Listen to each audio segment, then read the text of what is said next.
Hi guys, welcome back to Mama SOJ vlog. How you guys doing? If you are new here, you are welcome, and if you are returning subscriber, God bless you as you always come back to watch my video.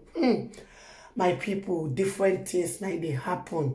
This one they very shocking. No wonder the DSS people no one release the Sunday Igboho agitators because they know say they go expose them. One of the agitators will be say the arrest for Sunday Igboho has done finally come aside to come expose many things to punch news people. Say see wetin really happen for Sunday Igboho. As and I know say many people just dey guess for their own way. Say see wetin happen, but the person will be say e dey there wey weakness and will be say he himself they still arrest and join the people now come outside to come talk. My people, really Yoruba people they talk say kokoro to nje for abe for lower. Now I understand that parable saying, my people, they talk say the people will be say they even do this thing to Sunday Igboho. Many of them sit there for that Sunday Igboho state will be say they don't know them, where they cover their face, join the army people, and they say many of the DSS people too, they're there for that same area. Say when they even come out, many of them drop for the same or your town there. When they drop for them, will be say they don't even follow them reach Abuja. They only come, the constitution they bring 3 herbalist man. Say the herbalist man no wear traditional cloth because they know say Sunday Igboho no be ordinary person. They even thought say Sunday Igboho dey house that time when they come up, but they don't know say they see Sunday Igboho with their 2 eyes. Suddenly now they see Sunday Igboho, they don't see Sunday Igboho again.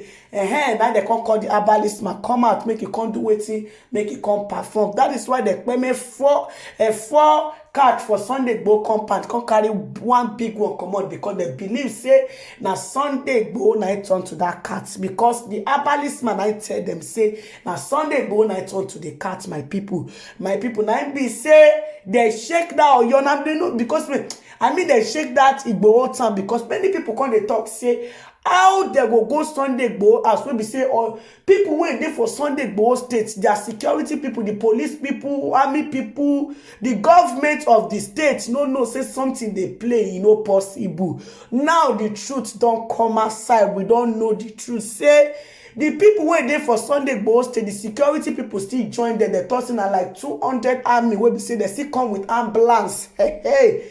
Now be say these people ready, they still come with 3 herbalist man. Now be say before they fit come with 3 herbalist man, now be say there must be one somebody wey be say they close to Igboho, wey be say go let them know say Igboho no be ordinary person. Say before they go fit enter Igboho house, they need to carry one herbalist person. Say where they for they shoot their Ibon, they enter all the old house where this Sunday Igboho compound, because they believe say maybe Sunday Igboho go say I'd put as they don't shoot all their Ibon. They don't shoot Ibon finish. When we say they see say Igboho no come outside, now they kuma carry the cat. They carry the cat work. So many people go like make her read wetin one of the Yoruba agitators to be say they there when the thing happen, how they take permit the 2 people for Igboho as even let us still understand. Say none of them even say they want they carry their Ibon, they shoot DSS people or army people. Who go get the mind to take face those kind of people? People will be say that they try to find the way they go take escape. Will be say that they even feel say they don't permit finish. Now they will come get mind say they want all Ibon for hand.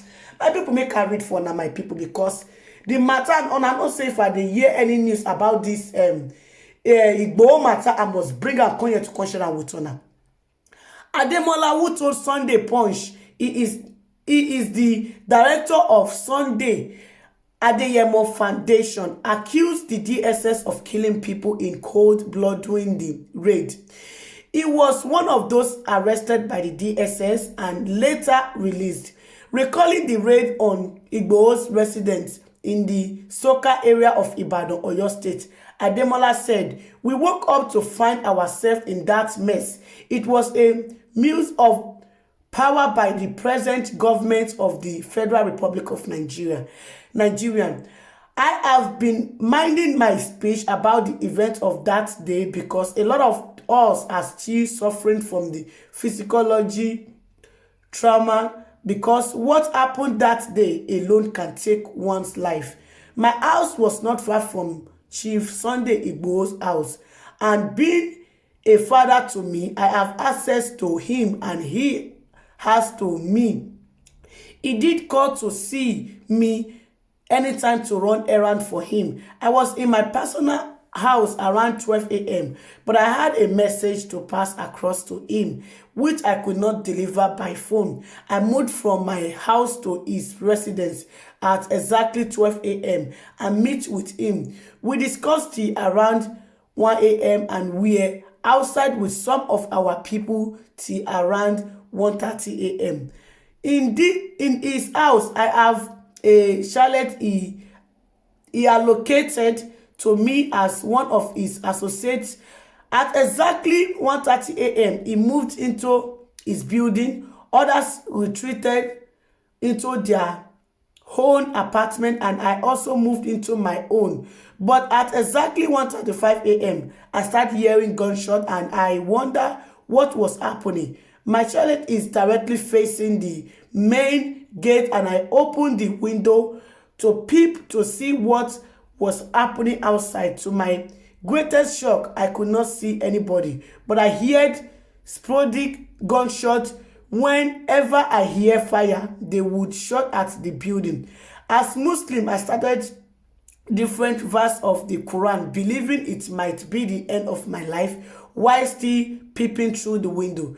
I could see two DSS personnel inside the house. They came through the fence because they could not force their way in to the main gate from outside. So some of them jumped the fence and came into open the gate for the others. When they opened the gate, I saw that they were dressed in black and were putting on helmets. They were dressed like they were on a battling ground facing Boko Haram. I hear them calling themselves, "Come in, 2-2." I immediately woke the boy that was with me and told him that we needed to start preparing for our burial because there was no way to escape. There were more than 100 personnel inside the building, comprising the DSS and soldiers. They shot everywhere. When they got to any apartment or any of the rooms, they fired directly. I started praying and I'm thinking that God saved my life. The shooting continued for 3 hours. When they got to my apartment, I opened the door for them. They marched on my head on the floor. I had collect around 300,000 naira from Chief Sunday Igboho, which I wanted to use to buy something the following morning. One of the soldiers picked up the money. They demand my gun and I told them, do I look like someone who can shoot?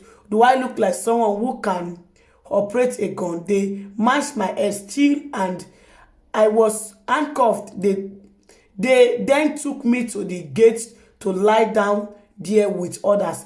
At the gate, to my greatest shock, I saw one of my very good brothers, Said Oladams Adogon, the chief executive officer of Oladams Motors in Osogbo, in a pool of blood. Likewise, afar, we were still gathered around 12 a.m., but the two of them were already gone down.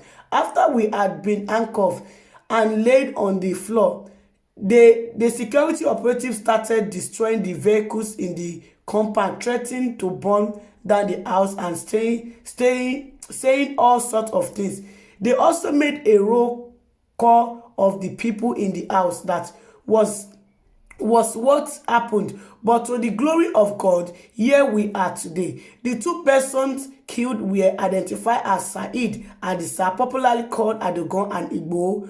The claim made by the DSS that the two people killed were armed and had engaged operatives in a gun duel for 1 hour. Ademola said there was no retaliation by anyone in Igboho's house. Nothing of such happened. Nobody retaliated. Nobody exchanged gunshot with them. You know the Nigerian military, if anybody had retaliated by exchanging gunshot, you know what would have happened, he said. Those they were killed did not exchange gunshot with them. Afar was an innocent man. He was killed in the waiting room of Chief Sunday Igboho while he was praying. He was a cleric and he could not see. He was blind on getting to the waiting room. The security operative just fired straight and gunned him down. Also, Adogon did not. in any way exchange gunshot with them. He was shot in the bedroom where he was hiding. Ademola also noted that the DSS initially arrested 22 people, 12 males and 10 females, but later released some of them at Ekiti. They freed 9 of the ladies after asking everyone who is Lady K. So they only took Lady K with the men to Abuja out of the 12 men. One of us was a police officer and escort of Adogon. The officer was not paraded in Abuja. Instead, 12 of us, including Lady K, were paraded, he said. He also recalled that the DSS officials stole from Igboho house, saying they took gold, money, our phones, which are still with them. They went away with the CCTV and one of the cats after killing about 4 or 5 cats. They went away with a big MP3. They went away with a lot of things. They went away with the cat, believing Chief Sunday Igboho turned to the cat.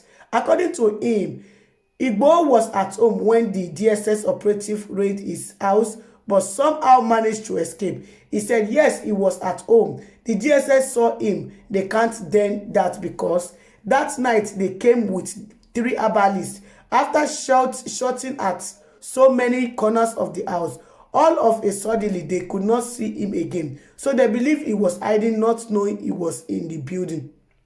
Chief Igboho is not an ordinary man. He is the Akoni Odudua of Yoruba land and a real son of Odudua. When the DSS could not find him, they brought in their herbalists and they started shouting, wanting him to come back. The herbalist later told the DSS that Baba Igboho had turned to a cat. That was when they started killing the cats. I believe they know he has powers. That was why they came in with herbalists to get him all cursed, but God was not ready to put his life in the hands of the DSS. He know that the herbalists that accompanied the DSS operative to Igboho house wore ordinary clothes, not traditional. But when the DSS could not find Chief Igboho, they called them in and the herbalists started chatting. The DSS operatives were more than 20 and most of them were from Oyo, while the soldiers were more than 200. I could count about 87 vehicles when they were taking us away. They came with ambulance too, believing they were going to a war zone. Ademola and some others who were arrested spent 62 days in the custody of the DSS. He narrated his experience there, saying it was part of the sacrifice. No going back. It was no going back. To be in custody without seeing the sun or the moon for months, being maltreated, given food that a dog could not eat, sleeping on a bare floor for 62 days, eating in the same place, the same place where I urine, the same place where I observed my prayers. We were given 20 cow bear milk and a loaf of bread of less than 50 to eat, 50 naira to eat per day. There was no access to lawyers, no access to family members. It was hell. It was a terrible experience that I do not wish for even my enemy. They asked me personal questions and my purpose of being in Igboho house.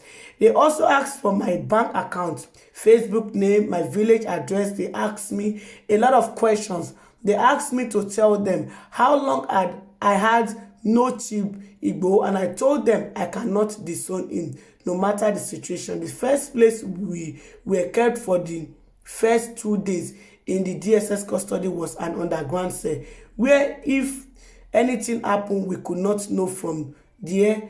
We graduated to another cell where we had access to Fulani Hausa detainees who don't understand the English language. Some of them were suspected bandits and Boko Haram members.